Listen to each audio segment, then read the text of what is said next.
The clock on the wall showed 9:47 p.m. and Lisa's feet were screaming. She'd been on her feet for 12 straight hours, running between tables at Antonio's, one of the most expensive restaurants in downtown Chicago.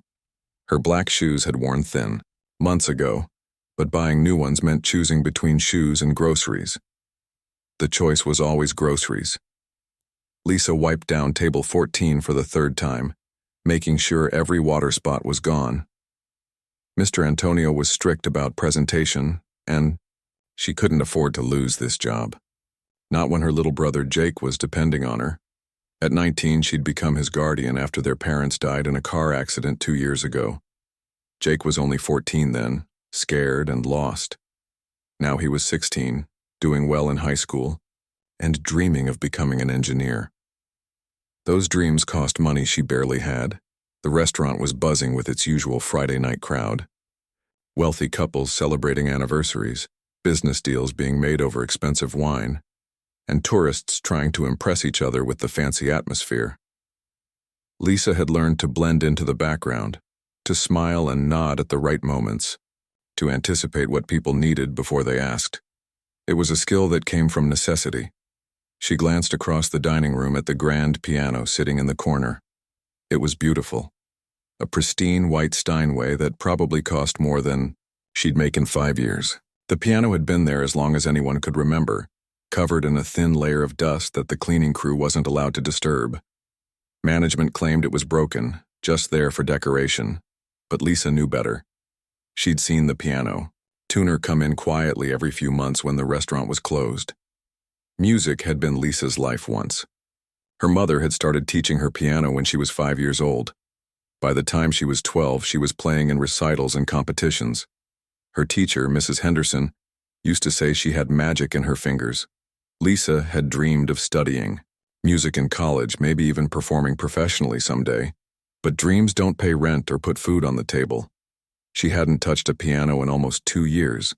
Sometimes she'd catch herself moving her fingers like she was playing. Muscle memory keeping the skills alive even when there was no instrument to practice on. The local music store had a piano, but she felt awkward going in just to play without buying anything. The community center had one too, but it was always occupied by kids taking lessons or seniors playing old songs. Lisa picked up another tray of dirty dishes and headed toward the kitchen. Her reflection caught in the mirror behind.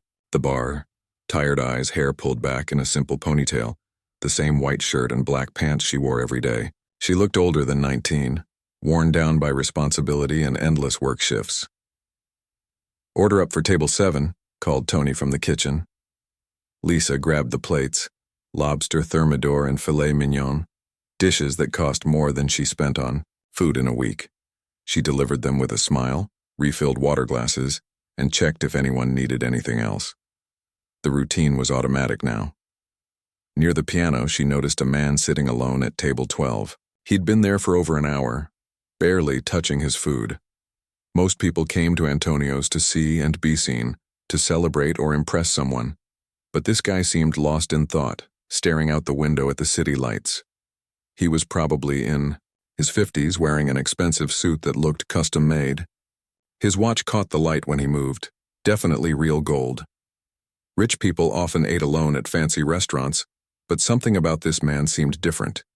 He wasn't on his phone making important calls or typing urgent emails like most of the wealthy customers. He just sat there, occasionally sipping his wine, looking almost sad despite being surrounded by luxury. Lisa approached his table carefully. "Can I get you anything else, sir? Maybe some dessert or coffee?" The man looked up and she noticed he had kind eyes despite the sadness in them. "Actually, yes. Could I get another glass of wine? The same red I've been drinking." "Of course," Lisa said, noting that he'd barely touched his dinner. The salmon on his plate was getting cold and the vegetables looked untouched. "Is everything okay with your meal? I can have the kitchen prepare something else if you'd prefer." He smiled, slightly. "The food is perfect, I'm just not very hungry tonight. Rough day at work, you know how it is." Lisa nodded, though she doubted his rough day was anything like hers. Still, sadness was sadness, whether you were rich or poor. "I'll get that wine for you right away." As she walked to the bar, She wondered what could make someone with obvious wealth look so troubled. Maybe money really couldn't buy happiness like people always said, though she'd be willing to test that theory if given the chance. The bartender, Miguel, was busy making cocktails for a large party that had just arrived. Lisa waited patiently, watching the organized chaos of the restaurant around her.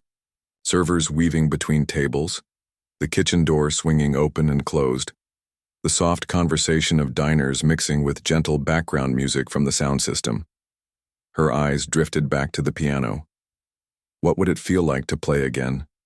Her fingers tingled just thinking about it. She remembered the weight of the keys, the way different pressures created different tones, the satisfaction of playing a difficult piece perfectly. Music had been her escape, her joy, her way of expressing feelings she couldn't put into words. "Earth to Lisa," Miguel said, sliding the glass of wine across the bar. "Where'd you go?" "Sorry," she said, taking the wine. "Just tired, I guess." She returned to table 12, setting the wine down carefully.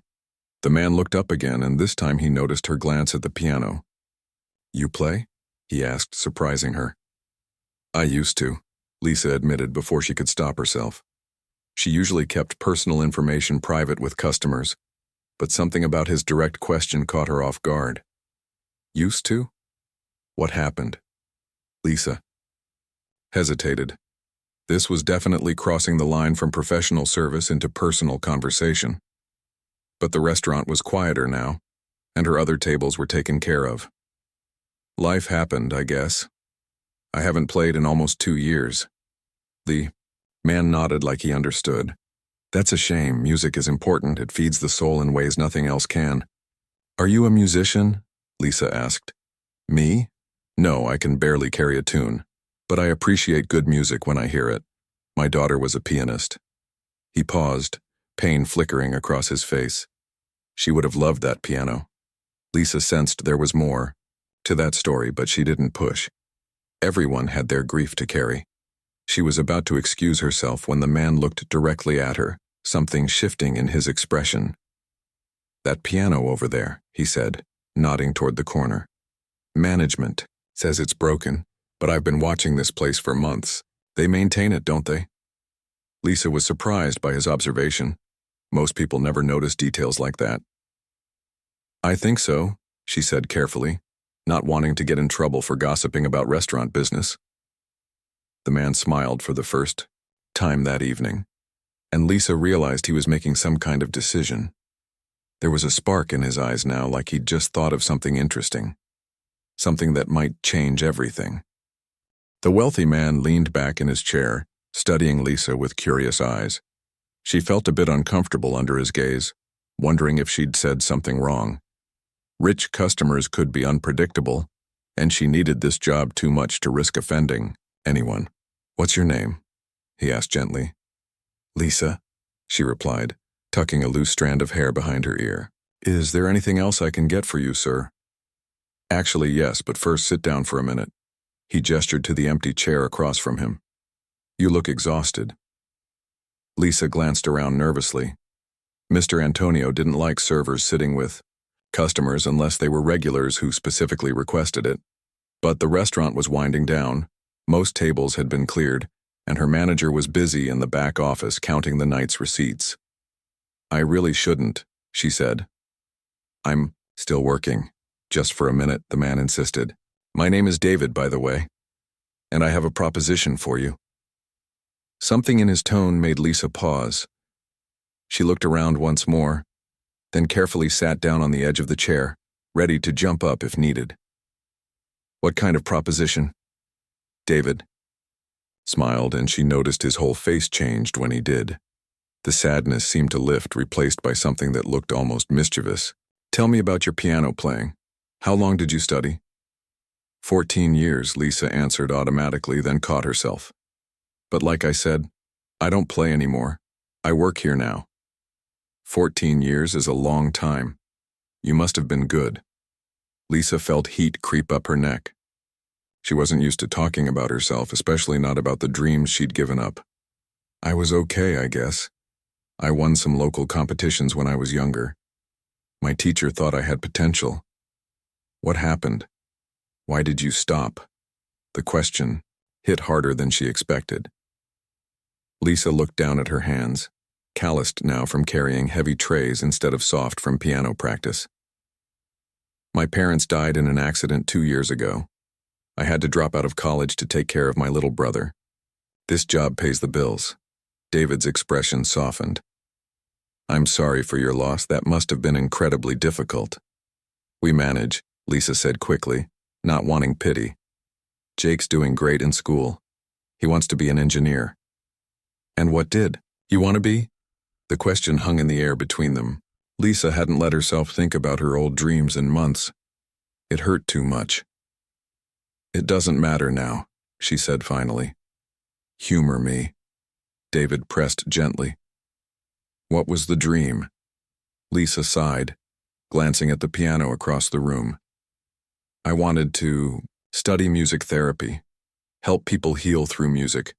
My mom was a nurse and she always said music and medicine both had the power to heal hearts. David followed her gaze to the piano. That's beautiful. Your mother sounds like she was a wise woman. She was. Lisa's voice got quiet. She used to say I had magic in my fingers when I played. That music flowed through me differently than other people. I bet she was right. David picked up his wine glass, swirling the liquid thoughtfully. Can I ask you something that might sound crazy? Lisa raised an eyebrow. Okay. That piano over there. If it was working, do you think you could still play it after 2 years away? Probably. I think so. Some things you don't forget, like riding a bike. Lisa wondered where this conversation was heading. Why? David leaned forward, his eyes sparkling with an idea that was clearly forming. Because I think that piano is perfectly fine, and I think this restaurant is full of people who have no idea they're about to witness something special. I don't understand. Here's my crazy proposition, David said, his voice getting more animated. I bet you could sit down at that piano right now and play something so beautiful, so moving that every person in this room would stop what they're doing just to listen. Lisa's heart started beating faster. Mr. David, I can't just... I'm not. Just talking about playing, he interrupted. I'm talking about making a bet. A real bet with real money. Now Lisa was definitely confused. What kind of bet? David reached into his jacket and pulled out his wallet. Lisa caught a glimpse of several credit cards and what looked like a thick stack of cash. I bet you $5,000 that you can play something on that piano that will make this entire restaurant go completely silent. Lisa's mouth fell, open.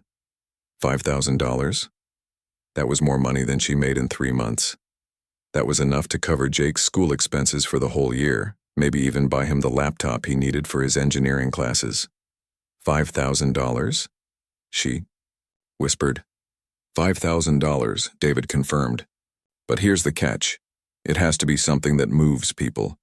Something that makes them stop eating, stop talking, stop everything just to listen. If you can do that, the money is yours. Lisa's mind was racing.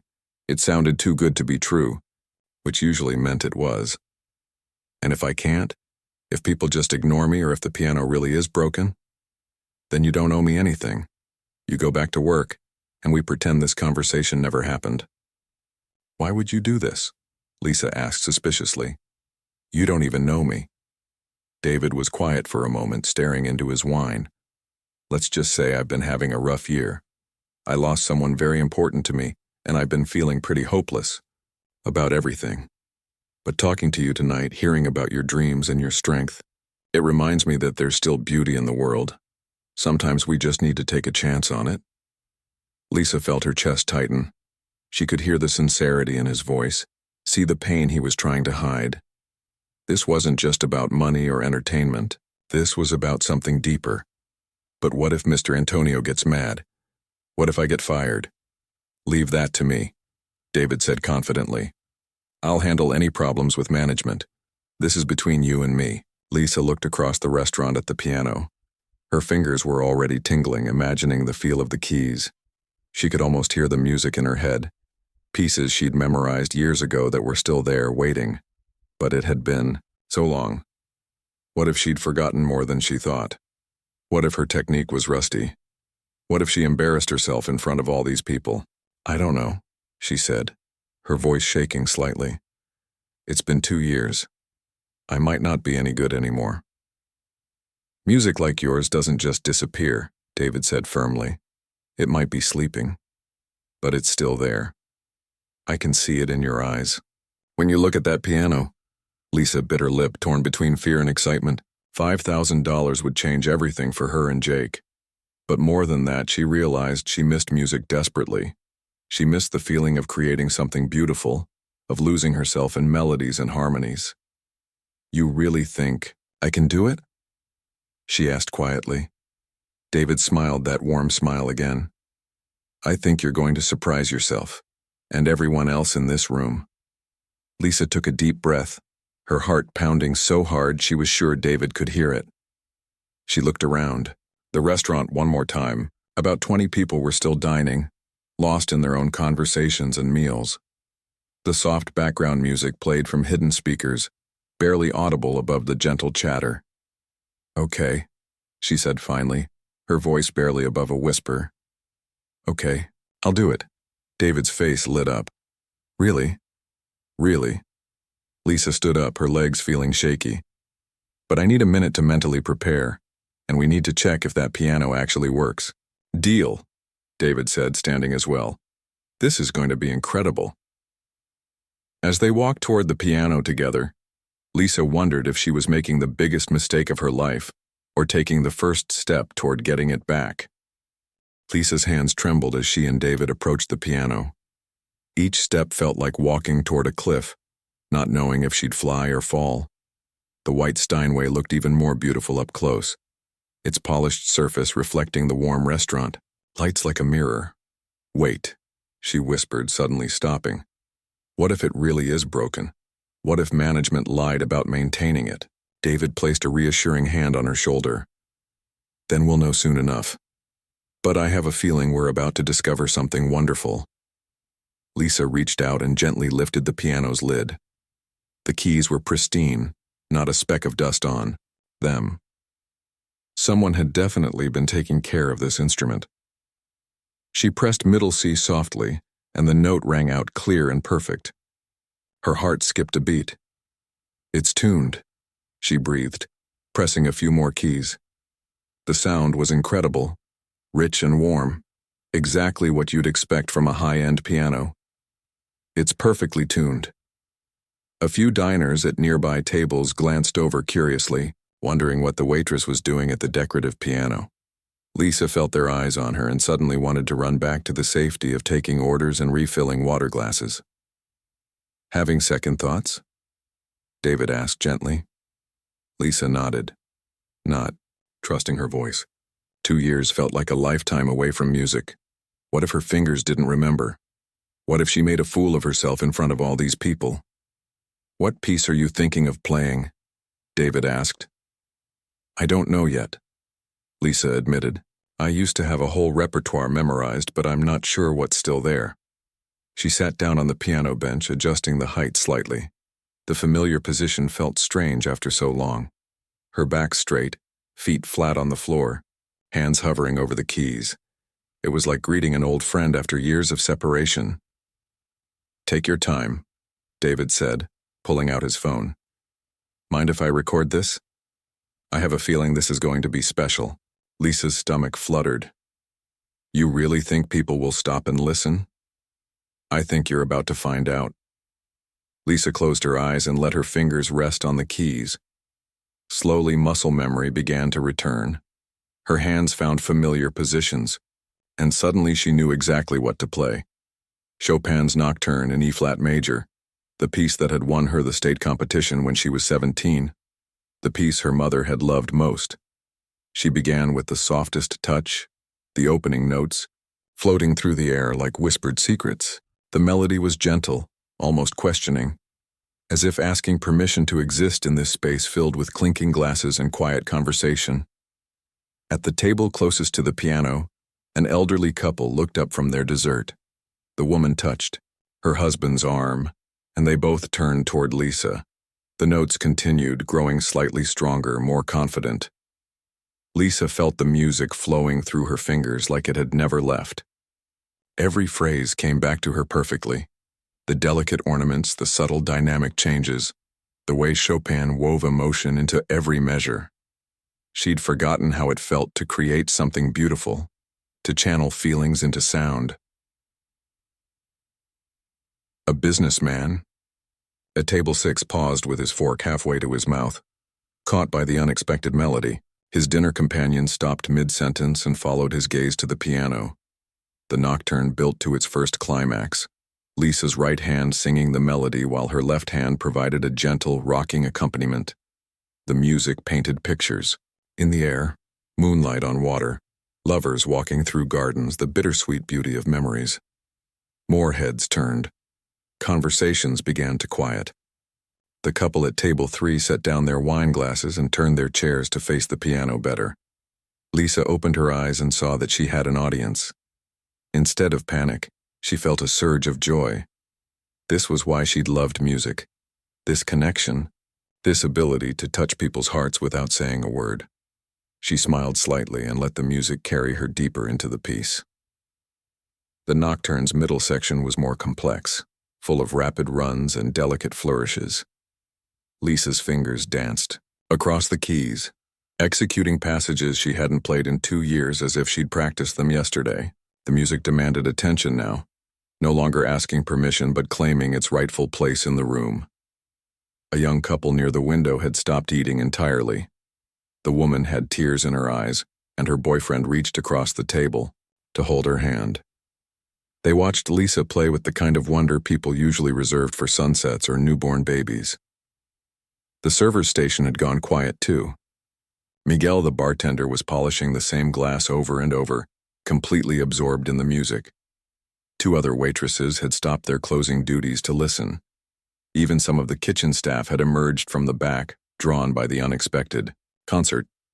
David stood beside the piano, filming with his phone, but Lisa could see he was as mesmerized as everyone else. His earlier sadness had completely disappeared, replaced by something that looked like amazement. The nocturne moved into its final section, and Lisa felt emotions she'd buried for 2 years rising to the surface. The music became more than notes on a page. It became her story. The loss of her parents, the weight of responsibility, the dreams she'd set aside, the love she had for her brother, the hope she still carried despite everything. Her touch on the keys grew more expressive, more personal. This wasn't just Chopin anymore. This was Lisa, pouring her heart out through a composer's masterpiece. The melody soared and dipped, whispered and cried, laughed and mourned all at once. The restaurant had gone completely silent except for the piano. Every conversation had stopped. Every fork had been set down. Even the background music from the sound system seemed to have been turned off, though Lisa was too lost in her performance to notice. She played the final phrases with exquisite tenderness, each note hanging in the air before dissolving into the next. The nocturne ended as quietly as it had begun, the last chord fading slowly into silence. For a moment, nobody moved. The silence stretched on, pregnant with emotion and surprise. Lisa sat at the piano, her hands still resting on the keys, afraid to break the spell. Then someone started clapping. It was the elderly woman at the closest table, tears streaming down her face. Her applause was joined by her husband, then by the businessman at table 6, then by the young couple by the window. Within seconds, the entire restaurant erupted in applause. But this wasn't polite, obligatory clapping. This was the kind of applause that comes from deep appreciation, from being truly moved.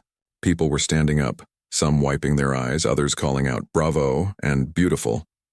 Lisa turned on the piano bench, overwhelmed by the response. She saw faces she'd served all evening looking at her with new eyes, not as their waitress, but as an artist who had just given them an unexpected gift. David was beaming, still recording as the applause continued. He leaned down and whispered, "I think you just won our bet." Lisa laughed, a sound of pure joy mixed with disbelief. She had done it. She had played for the first time in 2 years, and it had been even better than she remembered. The music was still there, still part of her, still magic. The applause went on for nearly a full minute, accompanied by calls for an encore. Lisa looked around the room at all these strangers who had become her audience, her supporters, her witnesses to this moment of rediscovering herself. She turned back to the piano, her hands finding the keys again. If they wanted an encore, she had plenty more music to share. The applause was still echoing in Lisa's ears when she turned back to the piano keys. Her heart was racing, but not from nerves anymore. This was pure adrenaline, the kind that comes from doing something you were born to do. The audience was calling for more, and for the first time in 2 years, Lisa felt truly alive. She placed her fingers on the keys again, this time choosing something completely different. Debussy's Clair de Lune, a piece that had always felt like painting with sound. As the first gentle notes floated through the restaurant, she noticed people settling back into their chairs, but nobody returned to their meals. All eyes remained on her. The moonlight melody washed over the room like a gentle wave. Lisa closed her eyes again, letting the music transport her to a place where bills didn't matter, where loss didn't ache, where dreams were still possible.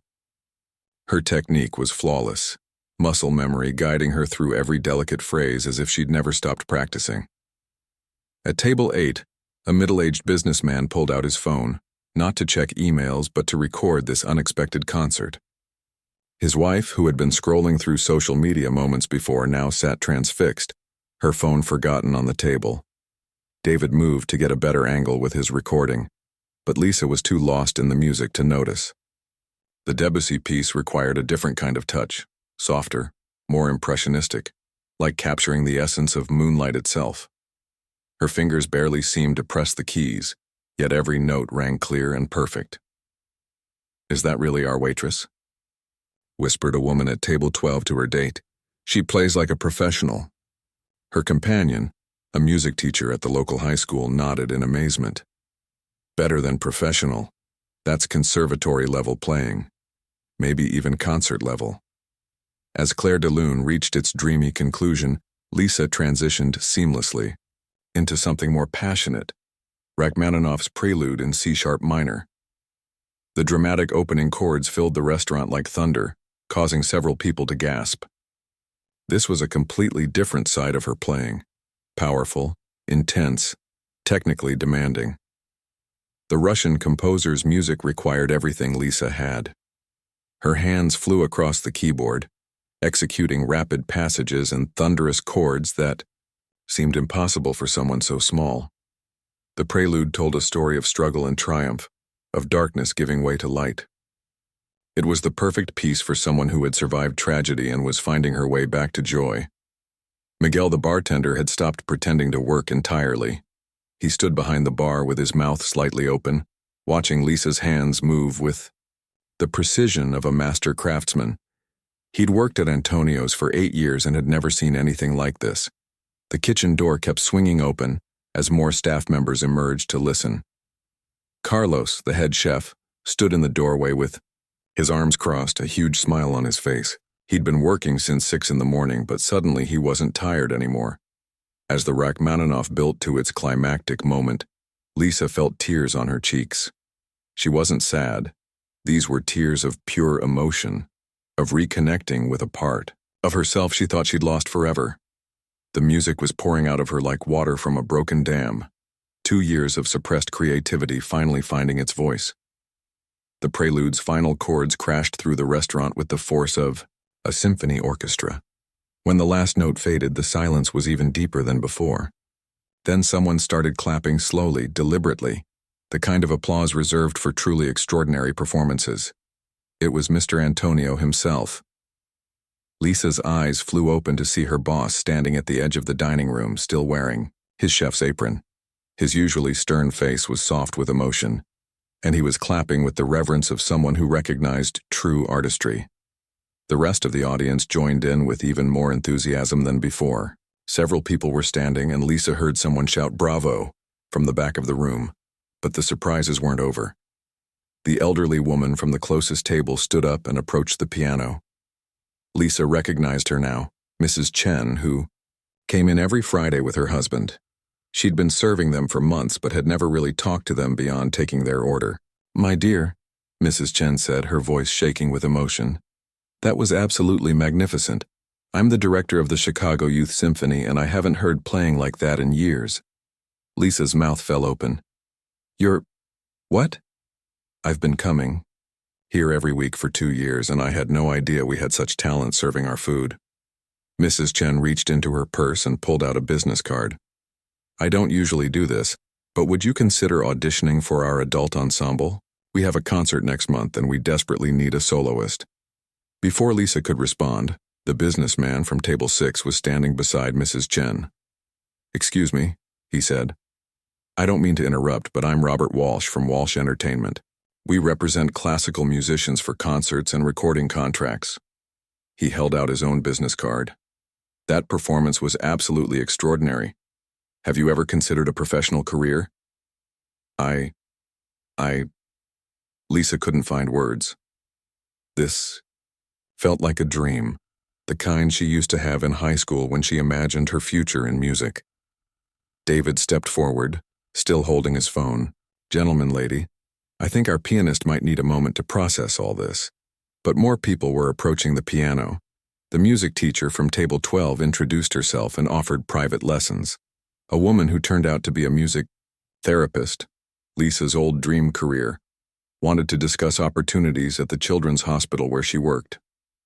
Lisa felt overwhelmed by the sudden attention. An hour ago, she was just a tired waitress hoping to make it through another shift. Now she was surrounded by people offering her the career she'd thought was lost forever. This is incredible, she whispered to David. I can't believe this is happening. Believe it, David said with a grin. You've got real talent, Lisa. These people recognize it. Mr. Antonio approached the group, and Lisa braced herself for trouble. She'd basically stopped working to give an impromptu concert, and she wouldn't blame him for being angry. Instead, her boss surprised her again.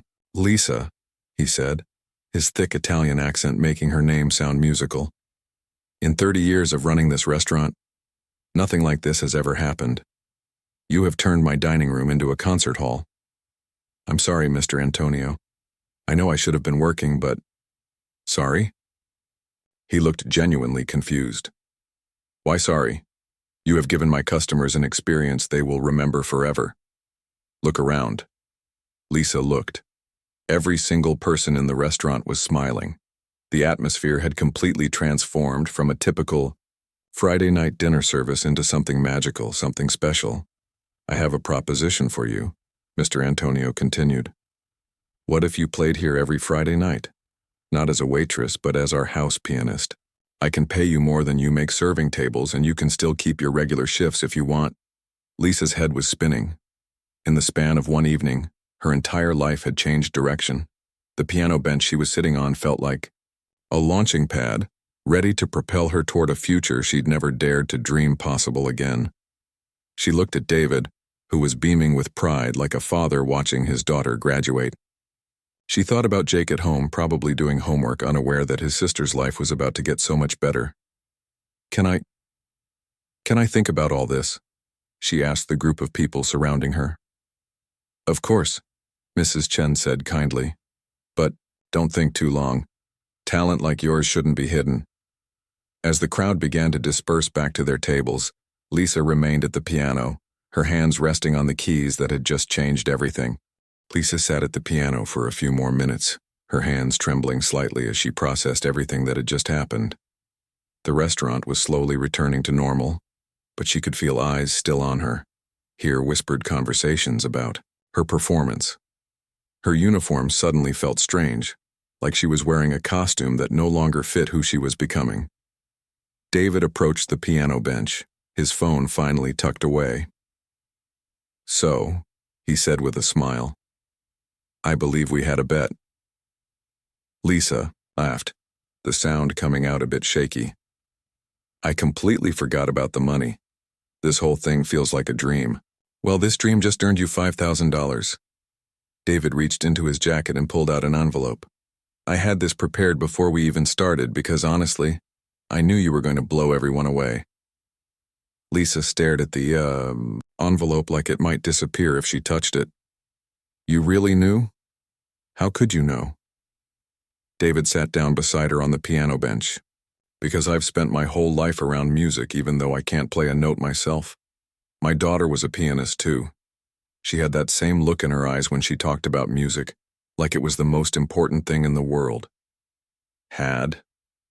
Lisa asked gently, picking up on the past tense. David's smile faded slightly. She died in a car accident 3 years ago. Brain cancer at 22. She was just starting her professional career when she got sick. He paused, looking at the piano keys. Tonight, watching you play, hearing that passion in your music, it reminded me of her. It reminded me why music matters so much. Lisa felt her heart break a little for this kind man who had just changed her life. I'm so sorry, that must be incredibly hard. It has been. But tonight, for the first time in 3 years, I felt joy listening to music again. You gave me that gift, Lisa. The $5,000 is nothing compared to what you've given me. Lisa looked down at the envelope in her hands. $5,000 would solve so many problems.